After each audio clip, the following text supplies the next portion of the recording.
anyone unless they're over the age of 70 to go into the critical thinking forum. They're going to require they're going to require you to download Facebook in order to participate in chat. Like, that's not fun for anybody. So, anyways, I think there's a lot of good things going on in this app. I think that Clubhouse is back. I think the features are killing it. We love this poll feature. And shout out to those that the 65% that say that In the Month is the most entertaining house on Clubhouse. Entertaining house, but you want best moderator over JB? I think there might have to be an investigation. I think that it might have been rigged. And as far as Gary's room, while I respect him and he's a top-notch journalist, he is old school. It's like, before internet, when you would, call the radio for, to get, all right, next caller, please. Like, he's not really interested in the back and forth. He does allow everybody to talk, regardless of what your political alignment is. But it's not conducive. Like, that's what another good thing about JV's moderating. He'd be like, hey, Moose, you don't have to mic up. Let me ask you about your point, and he'll flesh it out a little bit versus, okay, next. And you don't do that. But, I was, for a while, I thought it was JB, Kelly, and Mojo, but I guess you've been bumped up since Kelly doesn't mod anymore. Well, I would argue that the poll earlier about best moderated spaces has less to do with me and has more to do with the collective effort of moderators. When I think of some of the rooms that have been ran in this space, I have to take my hat off to Scarlett with 2 T's, who has ran some rooms. She did one on game theory. She did one on Roland Fryer. I think that if we were to say underrated moderators on the history of this app, Scarlett with 2 T's is running incredible spaces, and she keeps the replays on for those that don't get to make it. So, welcome, JB. What's happening? Yo, so I wasn't here for this earlier poll or vote, whatever, but no bullshit. You are the best moderator, not just currently, but since you've been on this app, in my opinion. So I'll definitely bend the knee to the king, no problem. Well, I like I said in the chat, and I mean it. I think over this last year, you're definitely the king. When I look back in the past, I think there was anyone that's been on this app for a long time. Ned Kinney, I think, used to run really good spaces. I really like the stuff that Kelly's done on this app. I think Kelly, when Kelly turns on the music or curses somebody out, I think it's pretty good. What I think is really, really important, though, is to recognize some of the people that, even though I disagree with them, have ran great spaces.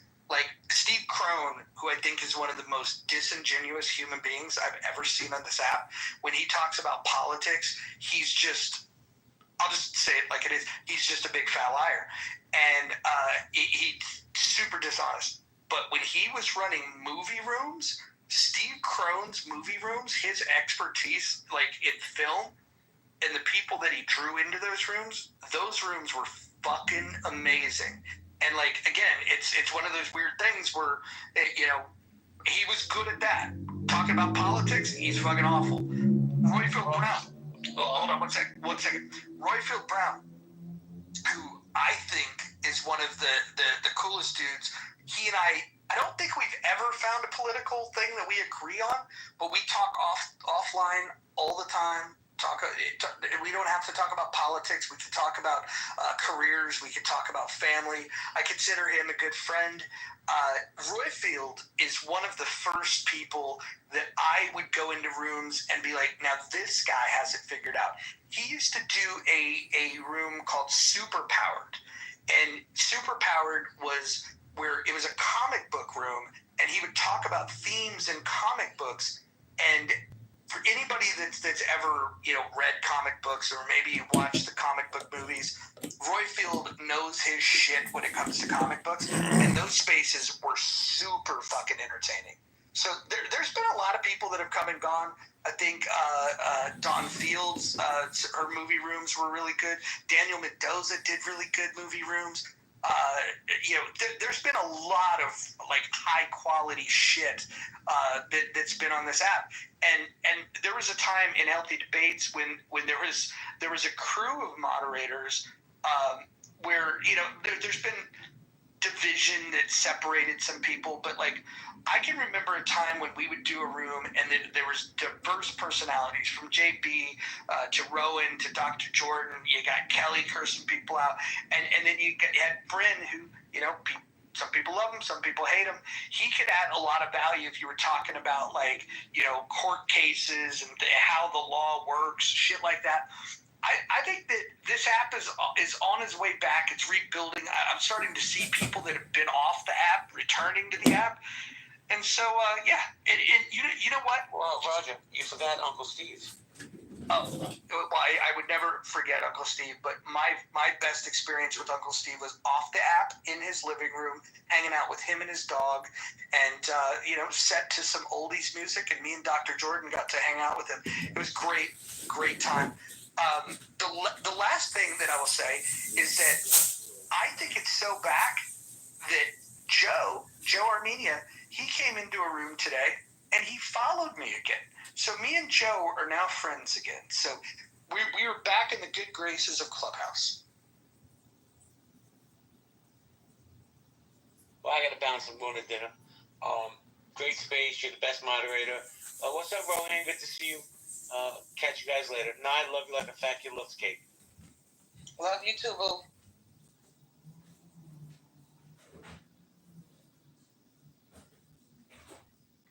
Chillism's dragging behind at 9%. What's going on, man? Where the chillism people at? They need to represent. Bima, why don't you pin your chillism people and get some votes? Okay. There you go. We got Daniel down there in the goo. Hopefully he'll come up. Daniel's awesome.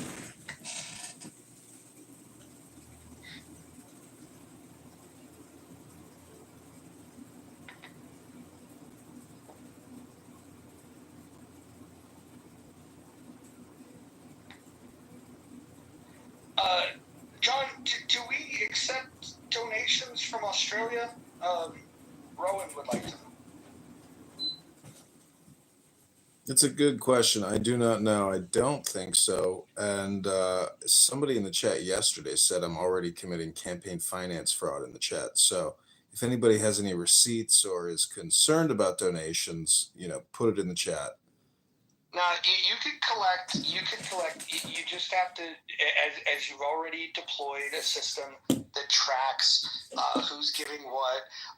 What your opponents may do at some point is they'll point out that what percentage of your donations are coming from outside of your district, and they'll try to use that against you. But you just got to remind them that while you're representing your district, you're also representing the United States of America. Yeah, agreed. I mean, you can try to donate on the link in the chat. At some point, if you want to change the survey out to make it easier for people, you can do that later. But yeah, I mean, you can try to submit and we can see what happens.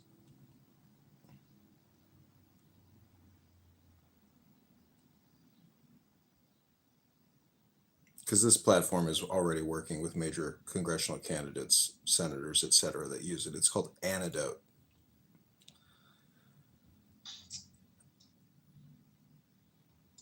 Hey, Ro.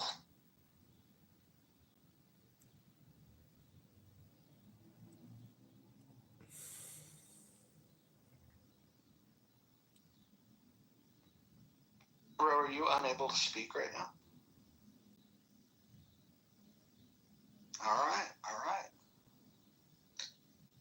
Well, we've had a fun day on the app. We got 38 votes. 2/3 of the people believe that this is the most entertaining house on Clubhouse. I'll take it. Healthy Debates moved into second place, and politically correct third. Chillism number 8, 8% in fourth place. It's amazing. I think this is about right, though. I think that ranking is true. I think we're the most entertaining. Healthy Debates number 2, Politically Correct number 3, and Chillism number 4. Does anybody disagree with that order?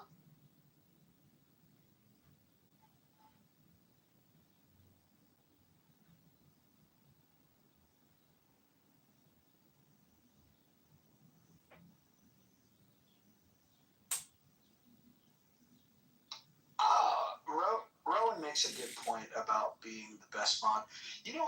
Rowan, the issue is that the time zone that you're in, I don't think that you've hit critical mass with the voters. But I would agree. I think Rowan is probably the most.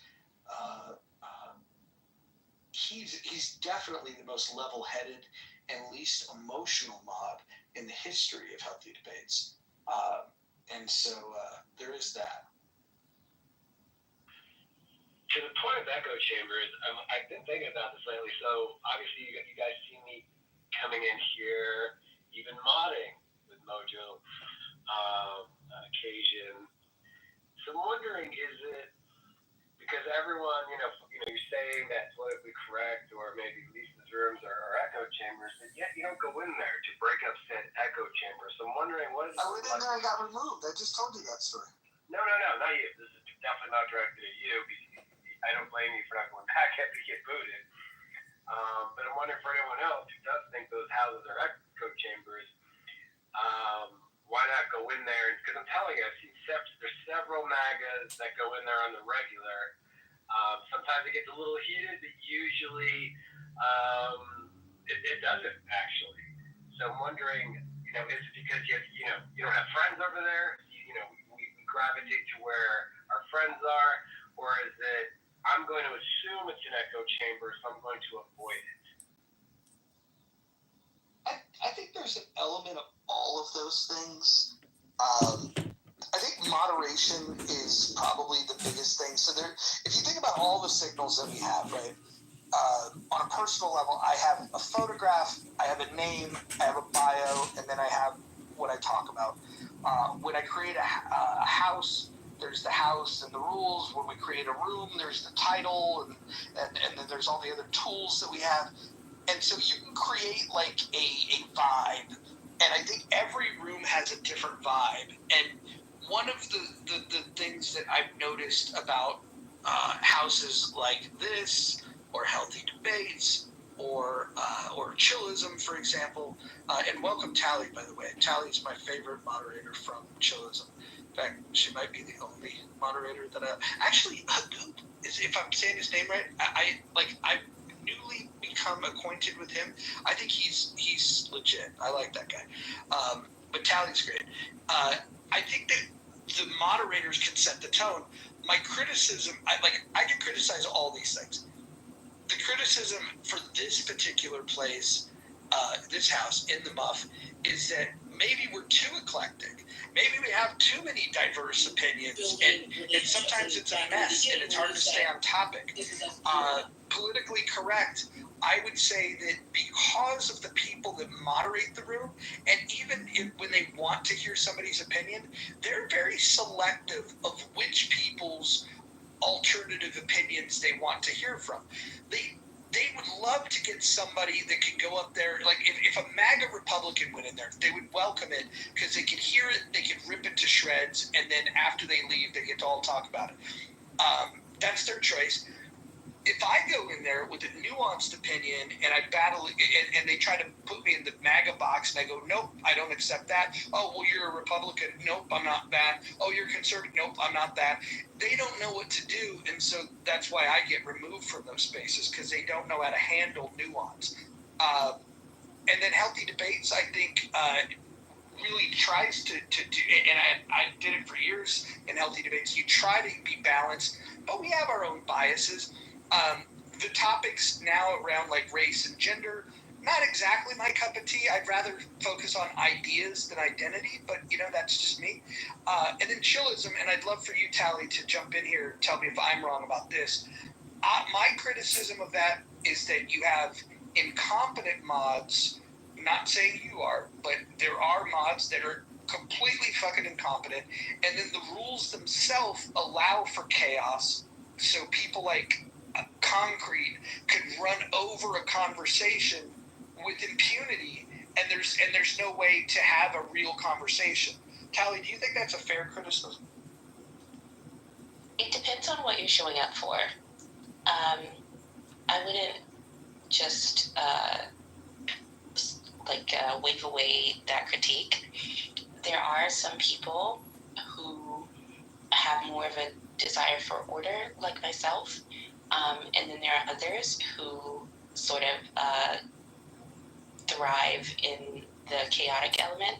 And I think that sometimes the marrying of the two isn't enjoyable for one who skews more so one way than the other.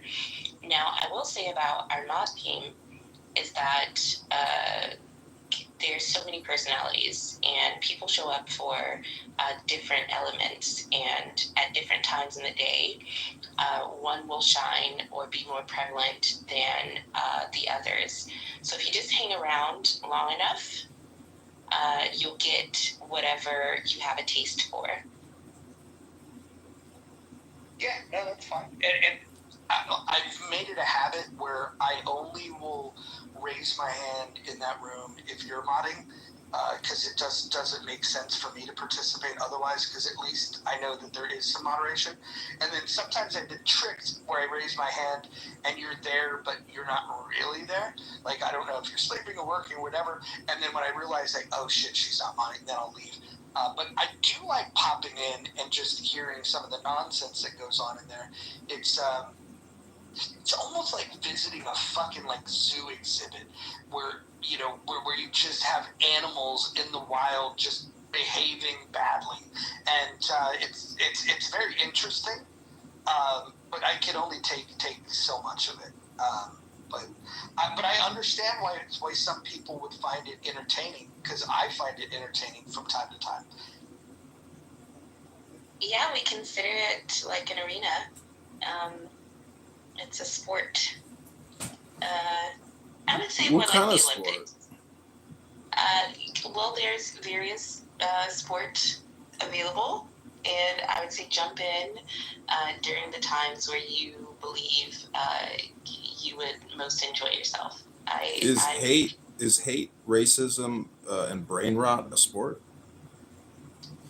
Well, as I've said many times, the freest speech is very empowering. Some people feel empowered to say the most vile nonsense imaginable, and then some other people, like myself, use the free-ish speech to explore ideals that might get us kicked out of rooms like politically correct, just for having thoughts.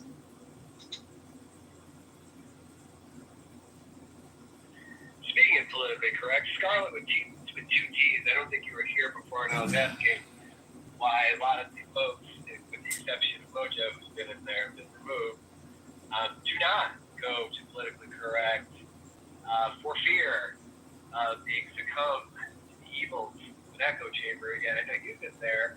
Would you say that you've been disrespected, treated well, or not? Patty is one of the homeowners there. She and I have a clubhouse friendship, whatever that means. When she's there and I go early enough, I get to say hello and I get to listen to what people think. There are a couple mods who have me blocked, so I don't always get in there. And when she's not in there, it can get uncomfortable, but also they get their echo chamber if they want it. It's not unlike other places on the app who have a strong ideology and gatekeep and hold fast to their philosophy. So, yes and no.